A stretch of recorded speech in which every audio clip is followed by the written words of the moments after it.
श्री स्वामी समर्थ सर्वांना। पहा 2025 मध्ये घटस्थापना ही 22 सप्टेंबर 2025 रोजी होणार आहे। या दिवशी घटस्थापनेचा शुभ मुहूर्त हा सकाळी 11:49 पासून ते दुपारी 12:38 असणार आहे। आपल्याला शक्य झाल्यास आपण या वेळेमध्ये घटस्थापना करण्याचा प्रयत्न करायचा आहे। आजच्या व्हिडिओमध्ये आपण घट चांगला भरगच्च हिरवागार दाटसर उगवण्यासाठी कोणती काळजी घेतली पाहिजे, धान्य कसे घेतले पाहिजे, धान्य कसं निवडायचं, घट कसा भरायचा याविषयीची संपूर्ण माहिती पाहणार आहोत।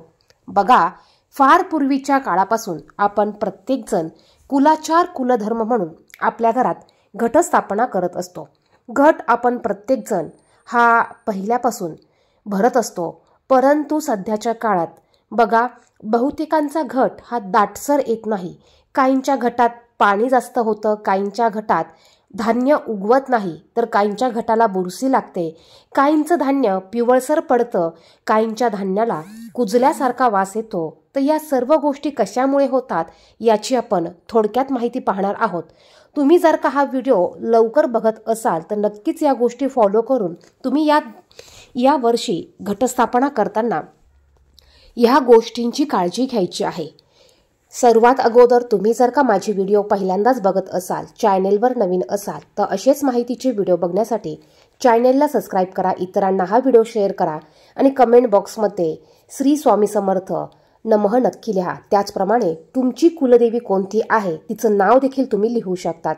सर्वात महत्त्वाचं म्हणजे घटस्थापना आपण करतो त्यावेळेस घटस्थापनेसाठी आपल्याला धान्य आणि माती या दोन गोष्टी महत्त्वाच्या असतात। बघा, माती घेताना ही माती आपल्याला रवाळ घ्यायची आहे। चिक्कन माती जर का तुमची असेल तर ह्या चिक्कन मातीमध्ये गहूच काय तर कुठलंच पीक व्यवस्थित उगवत नाही। ज्यांच्याकडे बाग आहे, ज्यांच्याकडे छतावर किंवा टेरेसवर गार्डन आहे किंवा ज्यांना झाडं झुडपं किंवा कुंड्यांमध्ये झाडं लावायची सवय आहे त्यांना माती कशी असावी याविषयीची संपूर्ण माहिती आहे। बघा, घटासाठी आपल्याला भुसभुशीत माती घ्यायची आहे। माती ही चिकट नसावी। चिकट माती जर का चुकून तुम्हाला मिळाली तर त्यात कमीत कमी 1 वाटीभर तुम्हाला बारीक वाळू ही मिक्स करायची आहे। म्हणजे बघा, चिकट मातीमध्ये पाण्याचा निचरा हा चांगला होत नाही। चिकट मातीमध्ये हवा, ऑक्सिजन हे मुबलक प्रमाणात जात नाही, त्यामुळे त्यात धान्य हे चांगलं उगवत नाही। तुम्हाला जर का शेतीची माती मिळाली तर आवर्जून तुम्ही शेतीची माती आणायची आहे, किंवा पूजेच्या साहित्याच्या दुकानात तुम्हाला माती मिळेल त्या ठिकाणी चांगली माती जिथे असेल तीच माती तुम्हाला घटासाठी घ्यायची आहे। जेवढी माती उत्तम दर्जाची असेल, रवाळ असेल, भुसभुशीत असेल तेवढं तुमचं धान्य हे चांगलं उगवतं। माती आणल्यानंतर ती तुम्हाला चाळून घ्यायची नाही, अगदी बारीक माती घ्यायची नाही। मातीत जर का मोठे मोठे खडे असतील तर तुम्हाला ते काढून घ्यायचे आहे। त्यानंतर बघा, घट बसवताना हा नेहमी पत्रवळीमध्ये, काही ठिकाणी टोपल्यामध्ये, काही ठिकाणी पाटीमध्ये बसवला जातो। जर का तुम्ही हा घट तामणामध्ये डायरेक्ट एखाद्या डिशमध्ये बसवत असाल तर त्याला पाण्याचा निचरा होण्यासाठी खालून कुठली सोय नसते। ज्या ठिकाणी पाण्याचा निचरा होत नाही त्या ठिकाणच्या मातीतील धान्य हे कुजतं, सडतं, ते नीट फुगत नाही, त्याच्यातनं कोंब बाहेर पडत नाही। त्यामुळे मातीतनं पाण्याचा निचरा होईल या पद्धतीचं तुम्हाला पत्रवळी, टोपली अशा वस्तू वापरायच्या आहे। तुम्ही जर का पत्रवळी घेतली असेल तर पत्रवळीला एक प्लॅस्टिकचा कागद असतो, तो देखील आपल्याला काढून टाकायचा आहे। जर का तुम्ही पत्रवळी घेतली असेल तर त्याच्या खाली तुम्ही एक मोठं ताट ठेवा, जेणेकरून पत्रवळीतलं पाणी, जास्तीचं पाणी हे खाली ताटात निथरून येईल। जर का टोपली किंवा तुम्ही टोपलं घेतलं असेल तर त्याच्या खाली तुम्ही एखादा मोठा गोलसर, जसा कुकरचा डबा असतो त्या पद्धतीचं भांडं ठेवा, म्हणजे मातीतलं जास्तीचं पाणी हे निथरून खाली एखाद्या भांड्यात जमा होईल। तुमचा घट खराब होणार नाही किंवा देवघर खराब होणार नाही किंवा चौरंग देखील तुमचा खराब होणार नाही। आता हे झालं आपण घट कसा बसवायचा। यानंतरचं म्हणजे आपल्याला धान्य कसं घ्यायचं, धान्य कोणतं घ्यायचं। आता बरेच जण काय करतात, जे पूजेच्या दुकानात साहित्यात, घटाच्या साहित्यात तुम्हाला जी धान्याची पुडी मिळते तुम्ही ती पुडी आणतात आणि फक्त तेवढीच पुडी आणि तशीच पुडी तुम्ही टाकत असतात. तर बघा, या पुडीमध्ये गहू हे खूप मोठ्या कमी प्रमाणात असतात. दुसरं म्हणजे यामध्ये जे जे साहित्य वापरलेलं आहे ते तुम्ही नीट बघा. ते बारकट असतं, पोचट असतं. त्याची क्वालिटी, त्याचा दर्जा हा उत्तम नसतो. जर का आपल्या बियाणांचा दर्जा उत्तम नसेल तर आपलं पीक हे चांगल्या क्वालिटीचं येत नाही. तसंच आपल्याला जर का धान्य चांगलं उगवणं महत्त्वाचं आहे किंवा चांगलं उगवलं पाहिजे असेल तर धान्य घेताना देखील ते आपल्याला चांगल्याच क्वालिटीचं घ्यायचं आहे. तुम्ही जर का तुमच्या घरात तुम्ही खाण्यासाठी गहू भरलेला असेल किंवा गहू तुम्ही किराणा दुकानातून आणत असाल तर गहू आणताना तुम्हाला तो चांगल्या क्वालिटीचा आणायचा आहे आणि घटासाठी तुम्हाला वाटीभर गहू बाजूला काढून ठेवायचा आहे. यामध्ये तुम्ही पुडी आणून टाकली तरी चालेल किंवा तुमच्या घरातील 5 किंवा 7 कडधान्ये तुम्ही यामध्ये मिक्स केले तरी चालेल. गहू, बाजरी, काही ठिकाणी बघा मटकी असते, आपलं कणसाचं बी असतं, त्याचप्रमाणे मोहरी असते, नागली असते. असे 5 ते 7 कडधान्य जे असतात, हरभरा असतो. तुम्हाला ते घरात गोळा करायचा आहे किंवा तुम्ही पुडी आणल्यानंतर तुम्हाला घरातील गहू हा तुम्हाला त्याच्यामध्ये टाकायचा आहे. आता धान्य कसं घ्यावं किंवा धान्य कसं निवडावं? गहू असेल तर तुम्ही गहू पाकडून घ्या, धान्य असेल तर ते तुम्ही पाकडून घ्या, सुपामध्ये घोळून घ्या आणि यातील चांगलं धान्य बाजूला आपल्या घटासाठी काढायचं आहे. आता धान्य काढल्यानंतर आपल्याला ते मातीत पेरायच्या अगोदर म्हणजेच घटस्थापना करण्याच्या अगोदर तुम्ही सकाळी सकाळी हे धान्य 4 ते 5 तासासाठी पाण्यात भिजत ठेवू शकतात. यामुळे काय होतं, धान्य जर का भिजलेलं असेल तर त्याला अंकुर लवकर फुटण्यास मदत होते.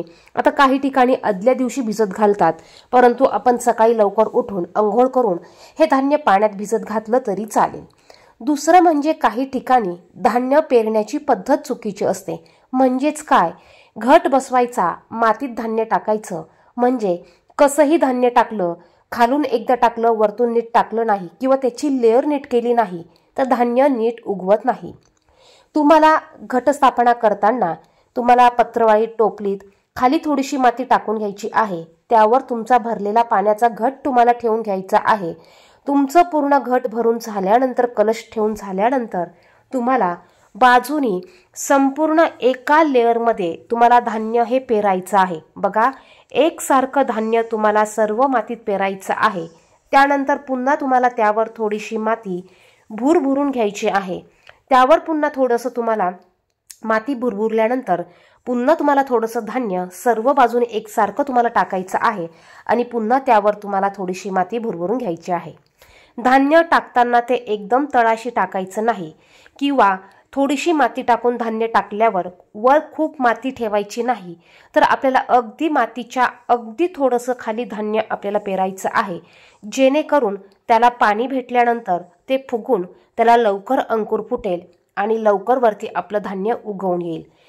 आता ही झाली धान्य कसं पेरायचं, धान्य कोणतं घ्यायचं. आता पाणी कसं द्यायचं? बघा, धान्य पेरल्यानंतर आपल्याला सर्व बाजूनी माती ओली होईपर्यंत पाणी द्यायचं आहे. रोज आता पाणी कसं द्यावं? रोज पाणी देताना आपल्याला पाणी हे डायरेक्ट ग्लासने ओतायचं नाही. काही ठिकाणी डायरेक्ट ग्लासने रोज पाणी दिलं जातं, तर घटाला रोज पाणी द्यायचं नसतं. पाण्याची आवश्यकता असेल तरच घटाला पाणी द्यायचं आहे. ज्या दिवशी पाण्याची गरज नसेल, ऑलरेडी माती ओली असेल, त्या दिवशी फक्त तुम्ही तुमच्या हाताने किंवा फुलाने घटावर पाणी शिंपडायचं आहे, परंतु मातीत चुकूनही तुम्हाला पाणी टाकायचं नाही.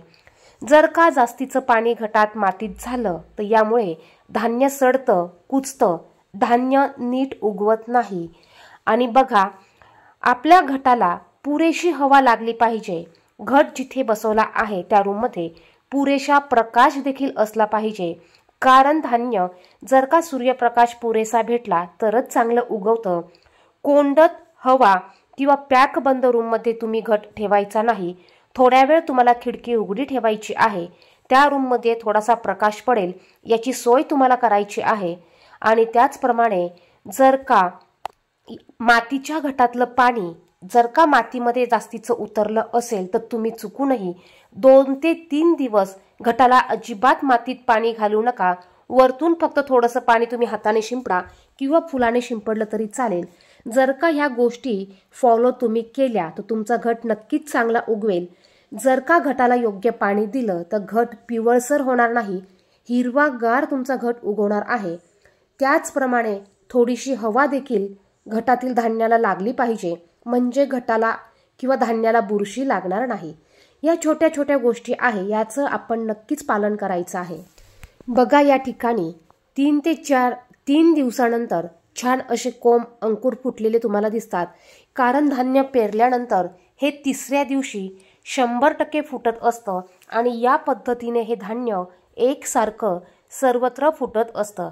आपण जर का घटाची काळजी घेतली तर बघा 4थ्या दिवशी 5व्या दिवशी घट तुम्हाला या पद्धतीने उगवलेला दिसणार आहे। याच पद्धतीने 9व्या दिवशी देखील घट भरगच्च हिरवागार तुम्हाला उगवलेला दिसणार आहे।